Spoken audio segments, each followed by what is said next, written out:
오늘 하나님 말씀은 사도행전 20장 17절부터 24절까지 말씀입니다.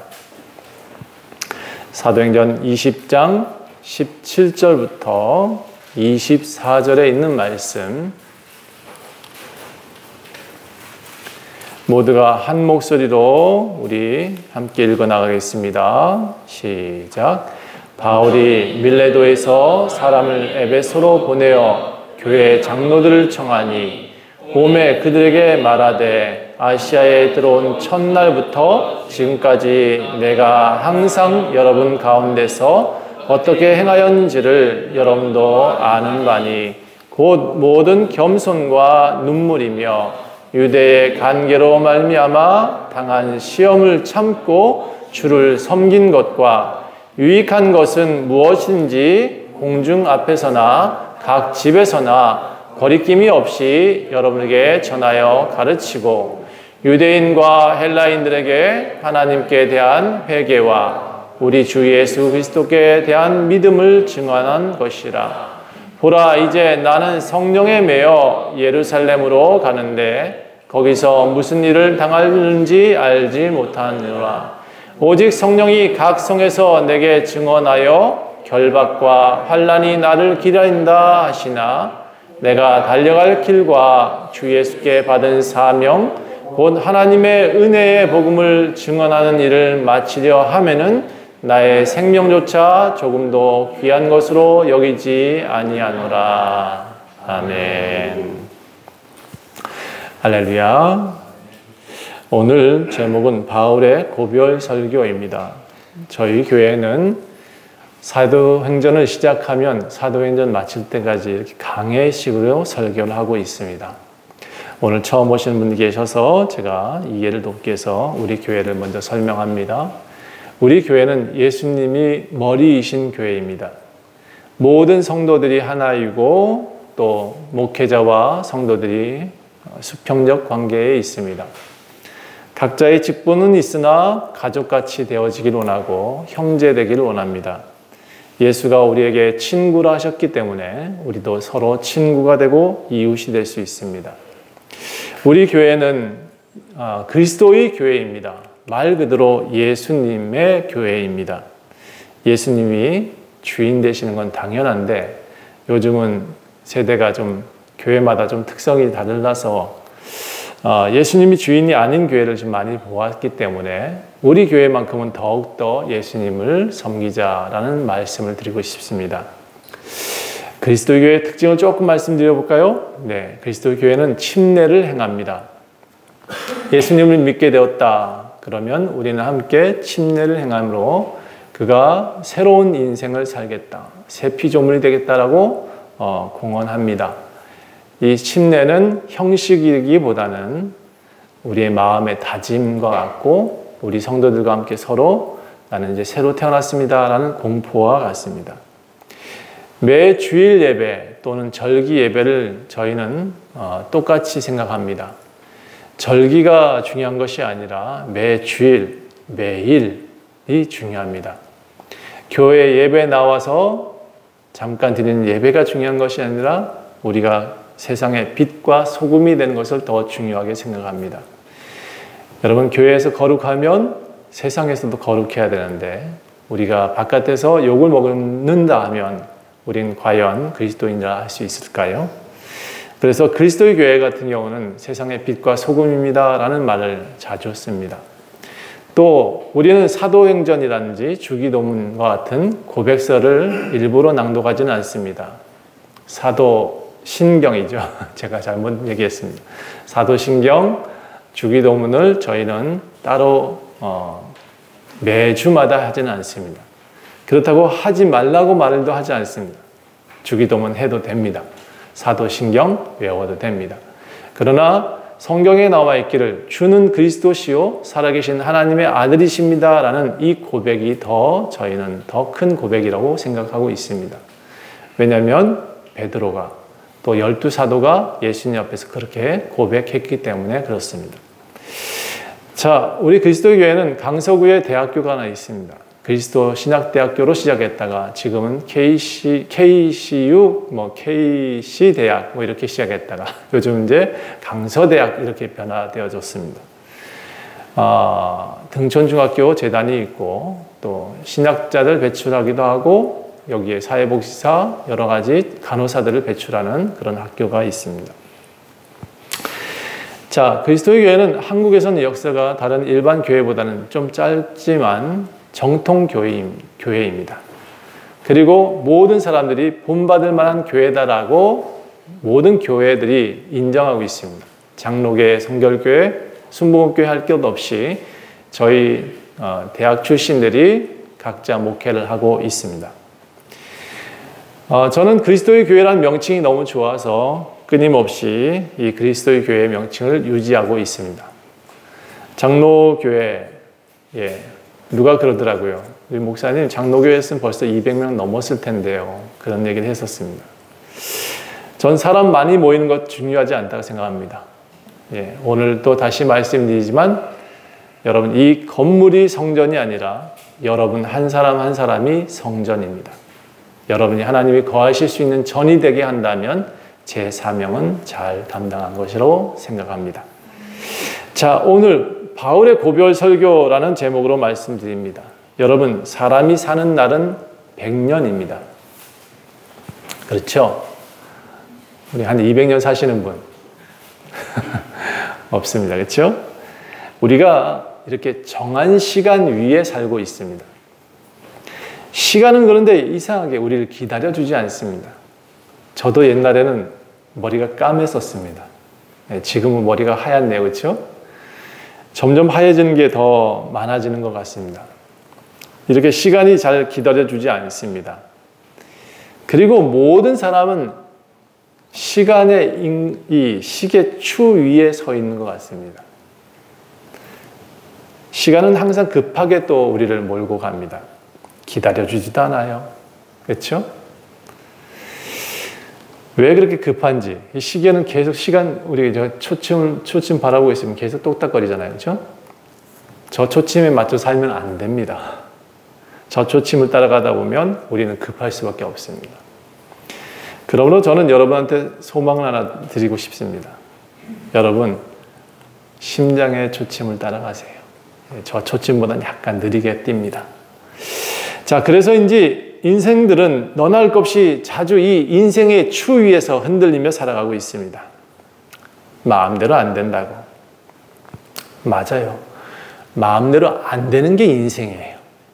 그래야 인생이에요. 시간은 나를 조급하게 만들지만 환경은 또 나를 왜 이렇게 초라하게 만듭니까? 그렇죠? 그런데 여러분 혹시 배를 타보셨나요? 저는 배를 타봤는데 저기요 흑산도 갔다가 배 타다가 죽을 뻔했습니다. 얼마나 흔들리는지 여러분 상식 하나, 배를 타서 많이 흔들리거든 배 밑바닥에 그냥 쫙 배 깔고 누우시면 된답니다. 그러면 울렁거림이 덜하대요. 그런데 저는 젊어가지고 의자를 붙들고 이겨버리라 하고 거기를 붙들고 그 출렁거림과 함께 같이 몸을 맡겨봤는데요. 누가 이겼게요? 배가 이겼습니다. 제가 배에서 내리자마자 축 쓰러져 버렸습니다. 여러분, 인생은 계속 이렇게 파도가 칩니다. 배가 흔들려요. 우리의 탄 배는 항상 흔들리게 되어 있습니다. 그런데 여러분, 이 배들을 풍랑이 올 때는 꽉 묶어버려요. 옆에 배와 옆에 배를 묶어서 그 풍랑을 이길 수 있게 만듭니다. 여러분, 그리고 조업을 하잖아요. 그러면 배를 여러 척을 이렇게 한꺼번에 묶습니다. 그러면 사람이 흔들림이 적어져요. 묶어야 돼요. 이게 여러분 오늘 제목이에요. 묶어야 돼요. 서로, 사람도 마찬가지예요. 서로의 팔을 잡아주면 안정적인 모습이 돼요. 서로가 흔들리고 있을 때 서로가 서로를 의지하게 되면 그 흔들림이 줄어들게 돼요. 누가 한 사람이 계속 지금 물에 빠지고 있을 때 그 사람이 손 잡아주면 그 사람은 살아요. 둘이서 허우적대면 그래도 더 오래 버틸 수 있어요. 성경에 기록되기를 하나보다는 둘이 낫고 둘보다는 셋이 낫다라고 말씀하고 있어요. 한 가닥의 줄은 쉽게 끊어진대요. 그러나 삼겹줄은 끊어뜨리기가 어렵다. 이게 성경에 기록되어 있어요. 여러분은 서로를 위해서 하나가 되셨으면 좋겠어요. 여러분 나를 위해서 하나가 되셔야 돼요. 옆 사람과 손잡아 주시고. 자, 우리 그런 의미에서 앞뒤를 보시면서 옆에는 뭐 다 아는 사람이니까 앞뒤 보시면서 손 한번 잡아주고 잘 오셨습니다. 한번 해봅시다. 시작. 예, 뒤에도 좀 봐주세요. 네, 잘 오셨습니다. 그리고 한마디 더 해야죠. 네, 사랑하는 지체요. 네, 사랑하는 지체요. 오글거려요. 예, 사실이에요. 그러나 정말 여러분의 지체이길 원합니다.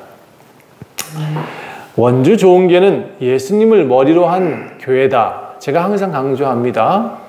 그리고 우리는 그 몸의 지체다 라고 말하고 있습니다. 옆 사람을 보세요. 옆 사람 혹시 머리가 있나요?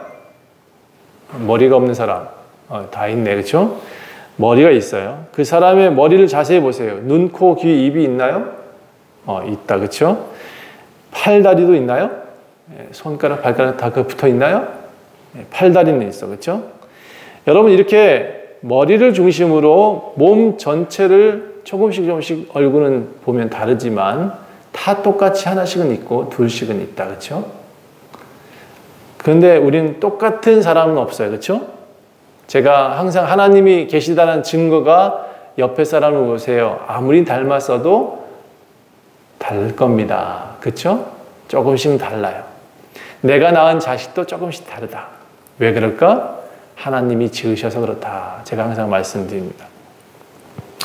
여러분 우리 몸을 보시면 우리 몸에는 206개의 몸뼈가 있습니다. 몇 개요? 206개. 그런데 신기한 거는 우리가 태어날 때는 270개입니다. 애가 굴러도 안 다치는 이유가 왜 그러냐면 뼈가 아직 완전히 붙지 않고요. 유기적으로 흔들리고 있기 때문에 아이들은 넘어져도 잘 다치지 않습니다. 270개의 뼈로 태어나는데 이게 자라면서 2개가 붙어요. 그리고 점점 몇 개가 붙어서 단단해져요. 그리고 키가 크고. 그래서 206개가 돼요. 성인이 되면. 그런데 이 뼈가 우리 몸을 지탱하고 있어요. 예. 그런데요, 이 뼈들이 서로 싸우질 않네요.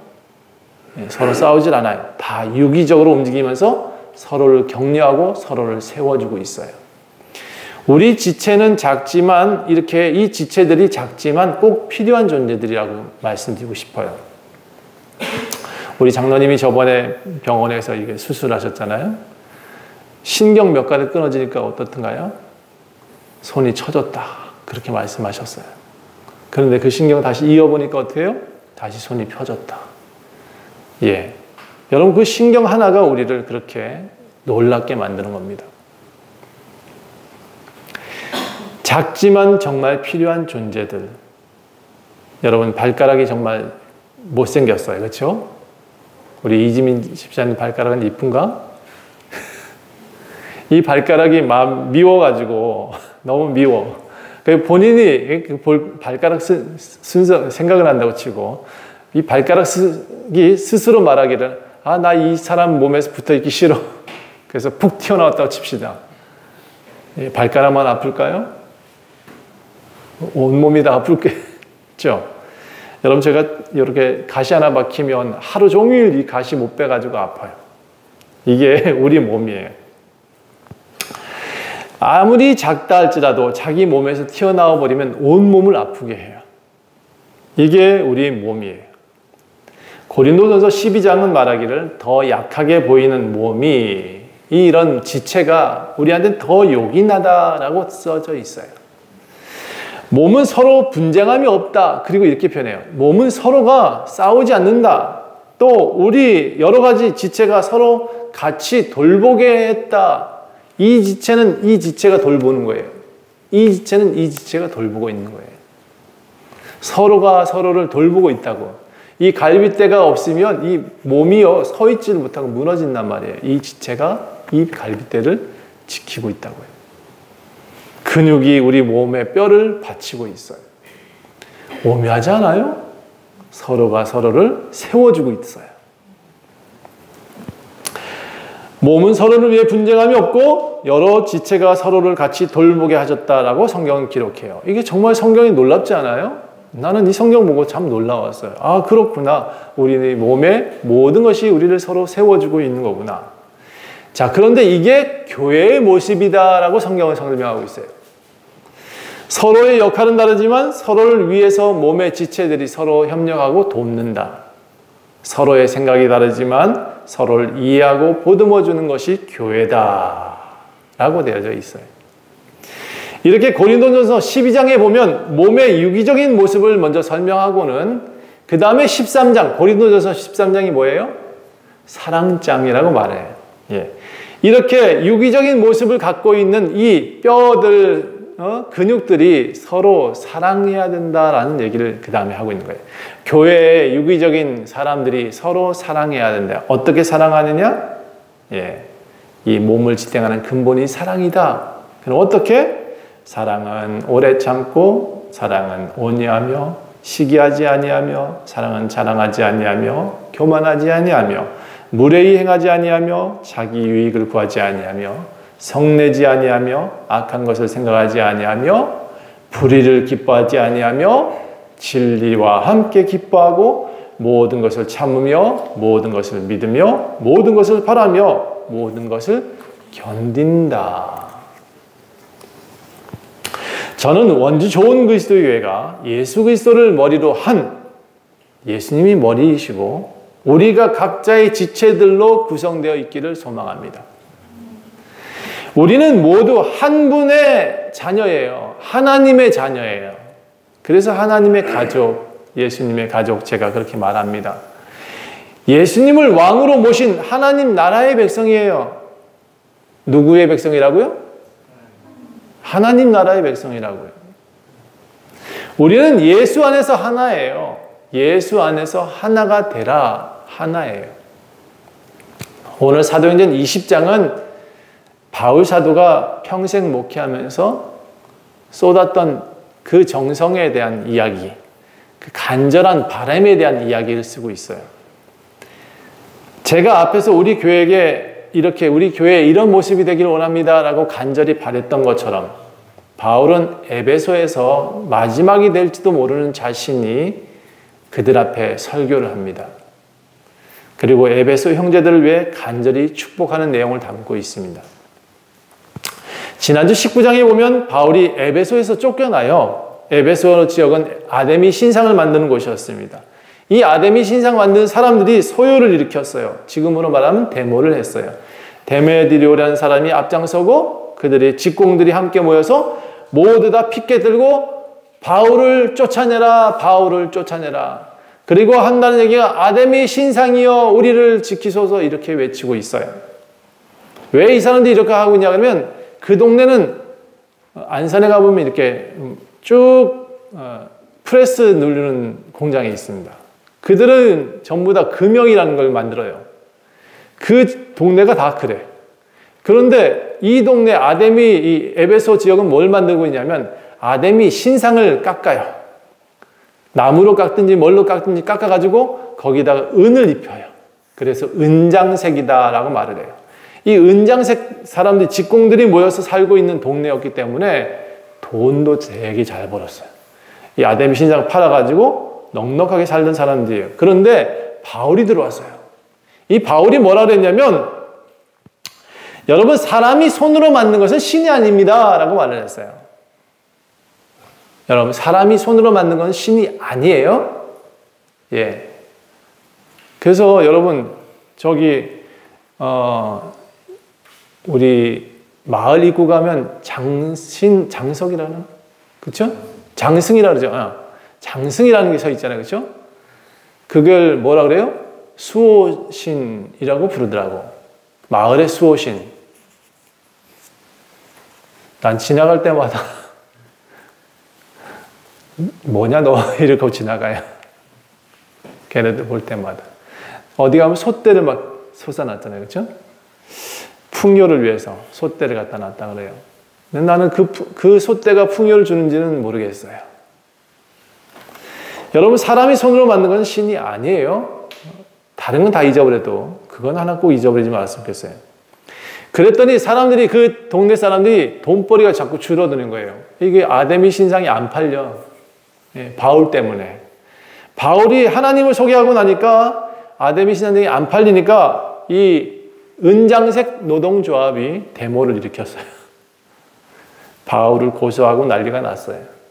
그렇게 해서 막 소요가 일어나니까 그 동네 관리들이 다 나와서 말리고 결국은 그들을 뿌리치고 바울이 떠나요. 내가 나가겠습니다 하고 나가버렸어요. 바울은 이곳에서 전도하기가 어려워졌어요. 에베소에서 굉장히 오랫동안 있었는데 소요가 마침 잠깐 그치는 동안 바울은 처음 환상을 봤던 마게도냐 지역으로 떠나요. 그리고 마게도냐를 지나서 헬라라는 곳을 지나고 있는데 그 헬라에서 한 3개월 동안 머물렀다. 그리고 이곳에서도 바울을 해치려는 사람들이 계속 나타나가지고 유대인들이 꼭 그래. 유대인들이 꼭 바울을 해치려고 노력을 했다. 그래서 그들과 더 싸우지 않기 위해서라도 이 헬라를 빨리 떠나야 됐어요. 그리고 배를 타서 드로아라는 지역으로 갔는데 이 드로아에 간 날이 하필 그 주간의 첫날이다라고 되어 있어요. 성경을 보세요. 여러분, 드로아 지역의 첫날, 이 첫날이 뭐냐 그러면 안식일을 기준으로 했을 때 주일, 일요일이에요. 안식일을 기준으로 해서 걔네들이 섬기는 날을 보면 그 첫날은 우리가 지금 지키고 있는 주일이에요. 그래서 이 주일날 그들은 뭘 했냐? 떡을 떼려고 모였다라고 되어 있어요. 그러니까 신약에서부터 이 각 지역에서부터 바울이 처음부터 예배하는 날을 언제로 정했냐? 그 주의 첫날, 이렇게 안식일날을 기준으로 했을 때는 그들이 첫날이니까 우리의 주일날. 그럼 예수님이 언제 부활하셨냐? 네. 그들의 안식일날 부활하신 게 아니고 안식일 다음 날 부활하셨어요. 그게 첫날. 그래서 그날 떡을 떼려고 함께 모였었다. 27절에 나와 있어요. 예수님의 예배의 목적이 예수님의 살과 피를 떼는 데 있었다라는 것이에요. 사실 저는 요즘 만찬을 안 하고 있지만 그리스도의 교회가 항상 지향하고 있는 것은 성만찬을 매주 떼는 거예요. 왜냐하면 그들은 지금 이런 설교의 풍성함의 시대가 아니었어요. 몰래 숨어서 예배드리던 시대가 대부분이었어요. 그런데 한 가지 잊어버리지 말자. 예수님이 제자들한테 떡 떼준 그 사건, 그리고 이것은 내 몸이다, 이것은 내 피다라고 설명해 주셨던 그 사건들을 잊어버리지 않으려고 끊임없이 첫날이 되면 그걸 함께 떼었어요. 그것을 우리도 지키고 있는 겁니다. 자, 이튿날에 드로아 지역을 떠날 계획을 갖고 있었어요. 자, 여기서는 잠깐 있을 생각이었어요. 그랬더니 바울은 그 동네에서 밤새 설교를 할 수밖에 없겠다라고 생각해서 모인 무리와한테 계속 설교를 해요. 사람들이 또 떡을 뗀 김에 낮에 시작했을 거예요. 그런데 바울이 계속 설교를 하니까 교회를 안 떠나고 그곳을 떠나지 않고 계속 모여 있었어요. 그리고 이 설교를 듣던 사람들이 자, 이때쯤 되면 우리 교회 성도님들도 조금 눈이 감기죠, 그렇죠? 네. 그런데 바울 설교는 밤새 하고 있었어요. 그러다 보니까 눈이 감겨. 눈이 감겨. 그래서 저도 여러분 자리에 앉아 있었을 때 저도 옛날에 그랬어요. 예, 제가 성가대 지휘자였는데 성가대 지휘 딱 끝나고 딱 앉아서 5분, 10분도 아니야. 5분 딱 되면 목사님 설교가 졸려. 그렇게 해석이 돼. 여러분 저도 그랬어요. 그런데 이 바울 설교는요, 하루 종일 했으니까 얼마나 피곤해요. 그렇죠? 여러분 이제 진짜 눈을 뜨셔야 돼요. 정말 중요한 사건이 일어납니다. 바울이 명설교라고 있는데 다락 위에서 있던 어떤 청년 하나가 창가에 걸터 앉아 있었어요. 창가에 걸터 앉아서 계속 바울 설교를 듣고 있다가 이 친구도 젊으니까 얼마나 졸리겠어요. 그렇죠? 졸음이 꾸벅꾸벅 왔어요. 그러다가 갑자기 바울 설교가 무슨 말을 했는데 졸렸나 봐. 그대로 뚝 하고 떨어졌어요. 자, 여기 높이가 3층 높이랍니다. 살았을까요? 자, 이 사람 이름이 누구냐 그러면 유두고예요. 예, 성경에 기록된 이름 중에 가장 황당한 사건으로 기록된 사람이 이 유두고예요. 떨어져서 죽었다. 예, 그래서 청년이 순간 죽어버렸는데 큰일 났다 이제. 그렇죠? 여러분, 만약에 우리가 3층 높이의 어떤 교회가 있었는데 목사님 설교하다가 누가 떼구르르 끌고 떨어져 죽었어. 어떻게 됐을까요? 이게 어떤 일이 날까요? 그렇죠? 그날 예배는 아마 난리가 날 것 같아. 그리고 앰뷸런스 튀어오겠죠. 예, 요즘 같으면 경찰 튀어오겠죠. 예, 그리고 그다음에 뭐 조사관들도 막 튀어올 거예요. 그리고는 이제 우리 예배 드리는 사람들 다 집에 갈 수 있을까? 못 가요. 그날은 교회가 전부 다 조사관들이 앉아가지고 조사서를 쓰고 있을 거예요. 이만큼 정말 큰일이 났어요, 지금. 이 바울 사도는 지금 잡혀가기 상했어. 예, 바울은 이제 큰일 났어요. 그런데 이 청년을 그가 안아요. 몸을 끌어 안아요. 그리고 크게 한마디 외칩니다. 떠들지 마세요. 이 청년 숨 쉬고 있습니다. 라고 말했어요. 근데 여러분, 이 청년 살아나서 그 다음에 그를 데리고 열심히 떡 먹이고는 날이 밝을 때까지 이야기를 했다 그랬어요. 하루 꼬박 샜어요.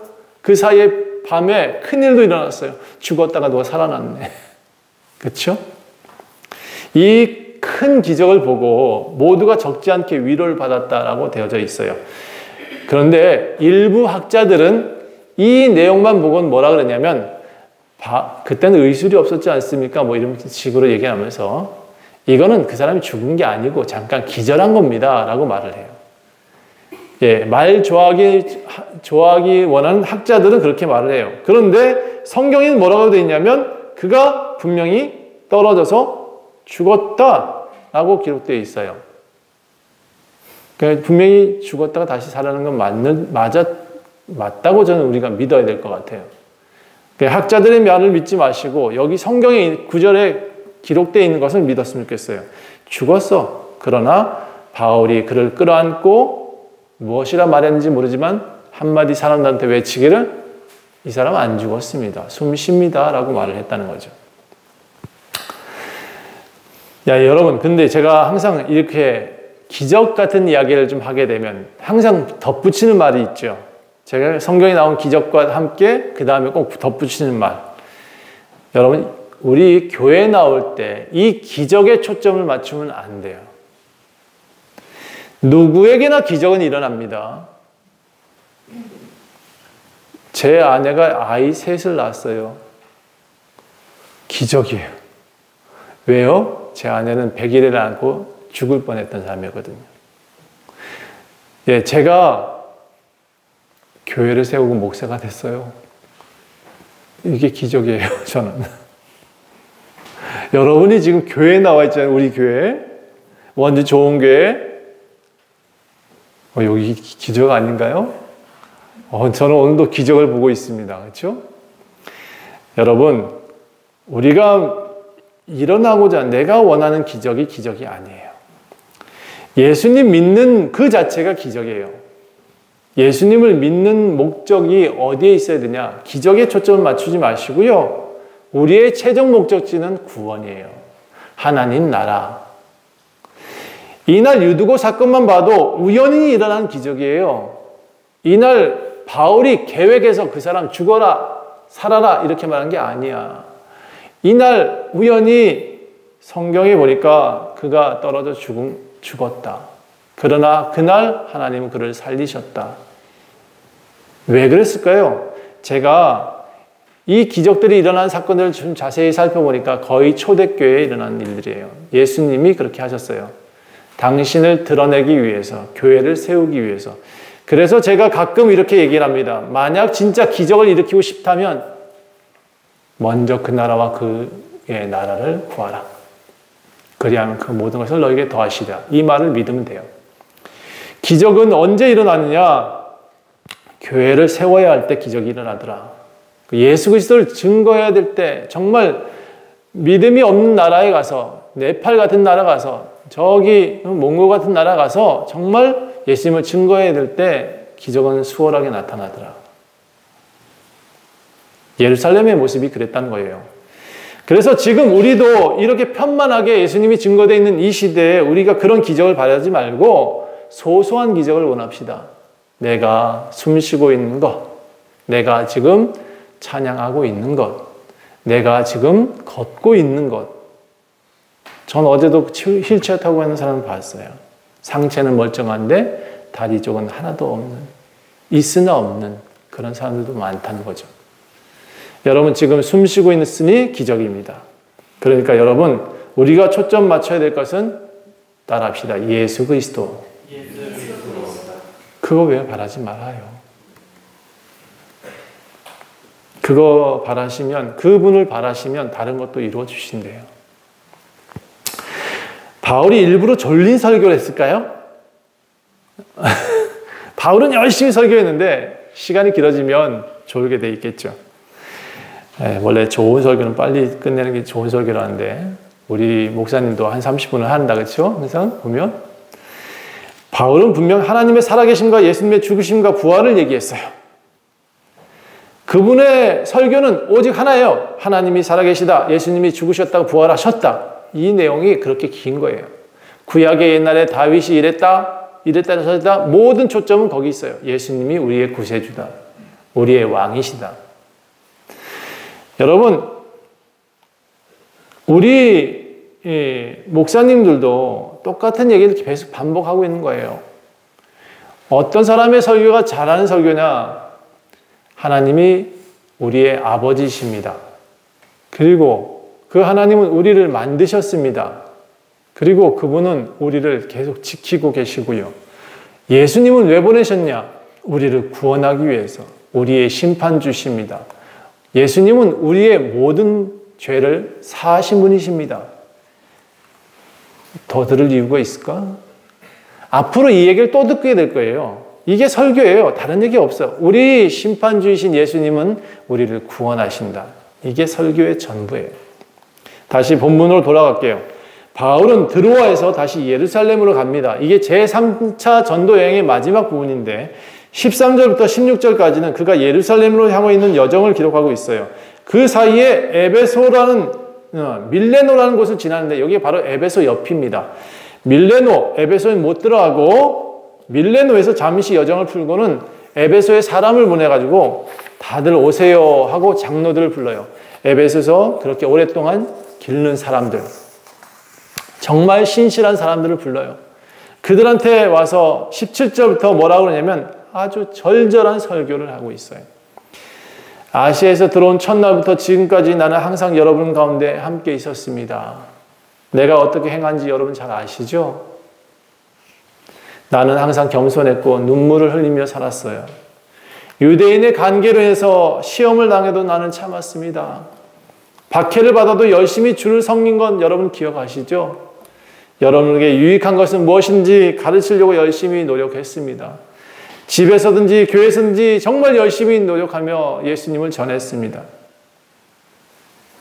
여러분 제가 그렇게 하고 있지 않나요? 아닌가? 나만 착각하는 건가? 저는 그렇게 하고 있습니다. 여러분 우리 집에서나 밖에서나 저는 어떻게든지 여러분이 유익하도록 항상 도우며 살고자 노력했습니다. 유대인과 헬라인들에게 하나님께 대해서 회개하라고 가르쳤습니다. 또 우리 예수 그리스도를 향한 믿음은 더욱 굳건히 하라고 항상 전하였습니다. 그런데 이제 제가 떠나게 되었습니다. 바울이 지금 에베소를 떠난다, 이제 이 지역을 떠나게 됩니다 라는 얘기를 하고 있습니다. 여러분 성령께서 예루살렘을 다시 가라 하시네요. 그런데 가는 길에 나는 죽을 수도 있겠습니다. 성령께서 말씀하시기를 결박과 환난이 나를 기다린다고 말하고 있습니다. 그러므로 내가 달려갈 길과 주 예수께 받은 사명, 곧 하나님의 은혜의 복음을 증언하는 일을 마치기 위해서 나는 나의 생명도 귀한 것으로 여기지 아니하고 지금 성령을 따라 가고 있습니다. 여러분 그런데 이제 나를 보지 못할 것 같습니다. 바울은 그간 정들었던 에베소 장로들한테 이렇게 고별 설교를 합니다. 다시 이제 나를 보지 못할 것 같아요. 나는 이렇게 열심히 했지만 이제 당신들의 교회는 당신들이 세워야 됩니다. 이렇게 부탁합니다. 장로들한테 이렇게 부탁합니다. 나는 모든 사람의 피해에 대해서 내가 깨끗합니다. 나는 여러분에게 꺼리낌 없이 하나님의 뜻을 전했죠. 여러분도 그렇게 이제 하셔야 됩니다. 여러분, 내가 떠난 후에 여러분 교회에 양떼를 잡아먹으려는 이리들이 찾아올 것입니다. 여러분, 그럴 때 자기 유익을 구하지 마시고 여러분 몸 바쳐서 그 양떼를 구하셔야 됩니다. 장로들한테 부탁하는 얘기는 장로들이 이제 교회의 주인 되어 주셔야 됩니다.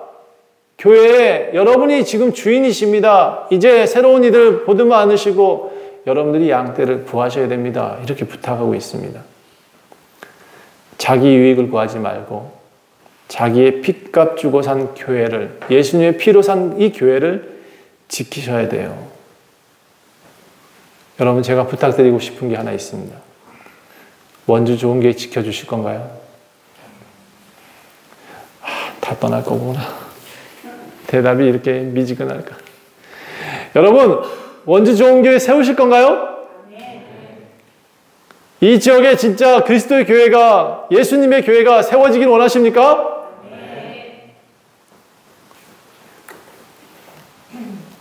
노면 없어서 다행이다. 자기 유익 구하지 마세요. 에베소 장로들한테 바울이 말합니다. 여러분의 교회예요. 앞으로 여러분이 세워가셔야 될 교회예요. 여러분이 지금 참 우리 교회 시점이 딱 맞는 설교예요. 여러분이 이제 교회의 주인 되셔서 이 교회를 세워나가셔야 돼요. 목사는 양이 아니더라고. 양을 못 낳아. 양이 양을 낳지. 목사가 낳는 양은 그저 사람 낳는 어분 몇 사람 끌고 오시는 게 전부인 것 같아요. 그게 저한테 맡긴 사명 같았어요. 그래서 제가 항상 그렇게 기도했어요. 한 12만 하나님, 우리한테 신실한 저 같은 사람 12만 보내주세요 하고 기도했던 것 같아요. 그러니까 여러분, 이 바울이 이렇게 말해요. 내가 3년 동안 밤낮 쉬지 않고 눈물로 각 사람을 훈계했던 것을 기억해 주십시오. 그리고 이제 부탁합니다. 주와 그 은혜의 말씀에게 또 부탁합니다. 여러분한테도 부탁하지만 이 하나님의 말씀에게도 저는 부탁합니다. 이렇게 표현하고 있어요. 그 말씀이 여러분을 능히 든든히 세우시고 거룩하게 하심을 입은 모든 자들에게 기업이 되게 하실 것입니다. 여러분 성경 읽으시나요? 예, 이 성경 읽으세요. 여러분 이 성경이 여러분의 기업이 되는데야 라고 말하고 있어요. 이 말씀이 여러분한테 여러분 삶을 든든히 세워준대요. 저는 오늘 바울의 마지막 고별 설교를 들어서 여러분한테 말씀드리고 있어요. 아마 제가 은퇴할 때도 이 설교를 들고 나올 것 같아요.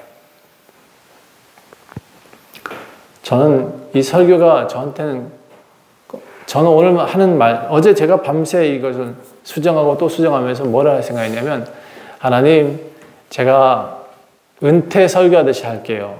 라고 했어요. 은퇴 설교하듯이. 왜냐하면 매일 날마다 죽노라 했잖아요. 그렇죠? 언제 죽을지 모르니까 저도 한마디 할게요. 목사가 교회 세우는 거 아니에요. 여러분이 세우셔야 돼요. 전 마지막인 것처럼 오늘 설교하고 싶어요. 여러분 이 땅에 있는 동안 정말 눈물을 흘리면서 제가 기도하고 여러분 돕고 애써서 어떻게든 살려보려고 노력했고 또 열심히 유익을 위해서 가르치고 예수 그리스도를 믿으라고 말을 했다는 것을 기억하셔야 돼요. 예수님밖에 없어요. 예. 다른 거 다 잊어버려도 기억 꼭 하셔야 돼요. 예수 이름을 부르고 죽어야지. 그렇죠? 예수만 우리를 구원하실 수 있다.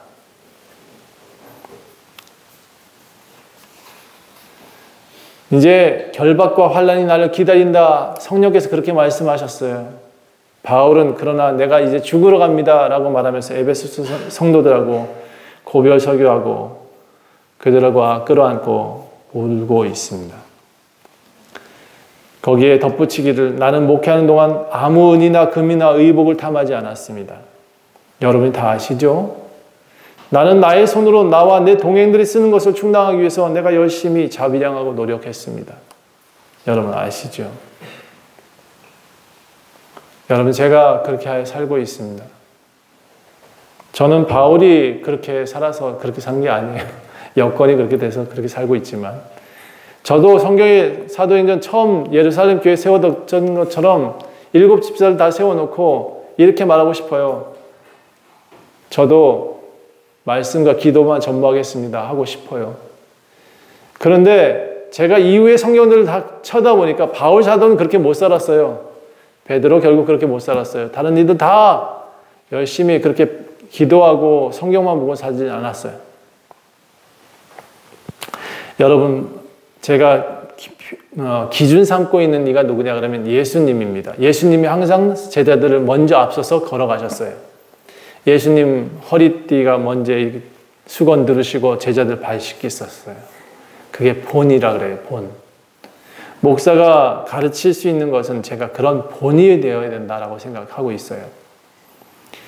저 은금, 저 옷이요 많지 않은 것 같아요. 뭐 물론 옷은 많은데 입을 옷은 많지 않아요.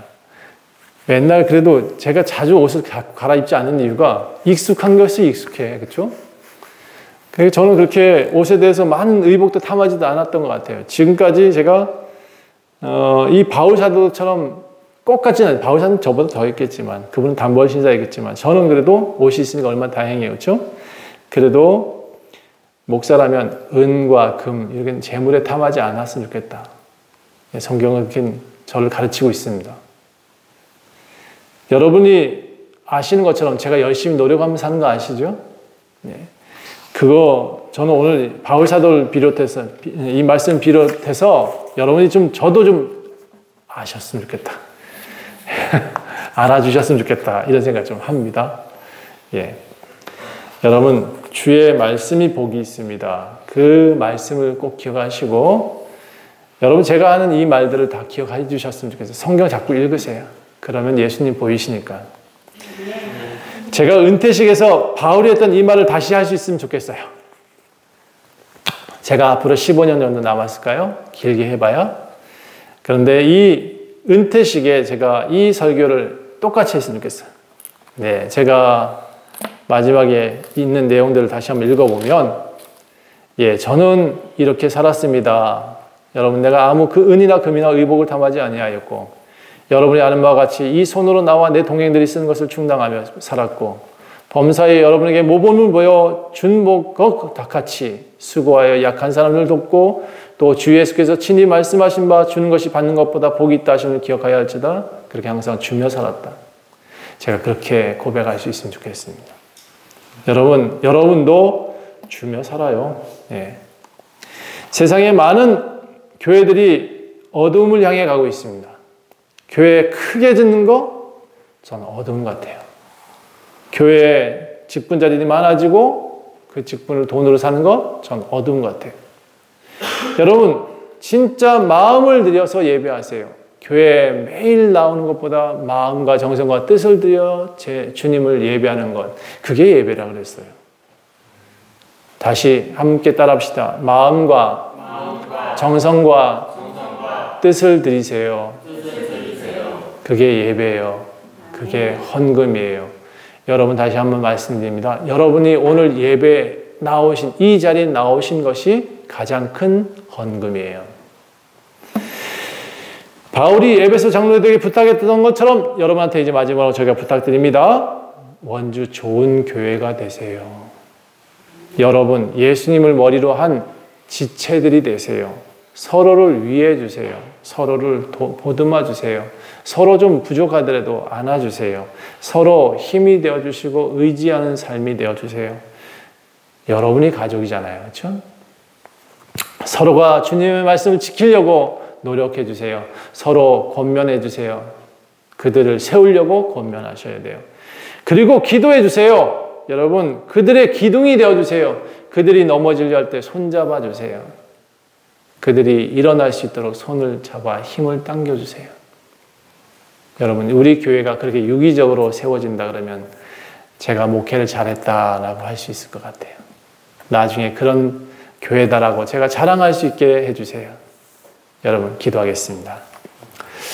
하나님, 원주 좋은 교회는 한 몸입니다. 한 몸이 되길 원합니다. 한 몸입니다. 사랑하는 이들이 서로 여기 옆에 있고 그들의 눈동자를 보면 나를 보는 것과 같습니다. 내 손을 잡으면 그들이 내 손을 잡고 있다는 것을 또 알게 됩니다. 하나님, 쓰러지고 힘들 때마다 내 형제들이 있음을 기억하게 하시고 내 지체를 위해 살게 도와주시옵소서. 나를 위해 살지 말고 내 옆에 이웃을 위해 살 수 있도록 도와주시옵소서. 내 형제들의 그 손을 붙잡고 걷는 길이 가장 행복한 길이 되게 도와주시옵소서. 원주 좋은 교회 사랑하는 이들만 모였습니다. 이들을 온전히 예수 그리스도의 능력으로, 예수님의 말씀으로 세워주시옵소서. 세워주시옵소서. 온전히 세워주시옵소서. 감사드리며 예수 그리스도 이름으로 간절히 기도합니다. 아멘.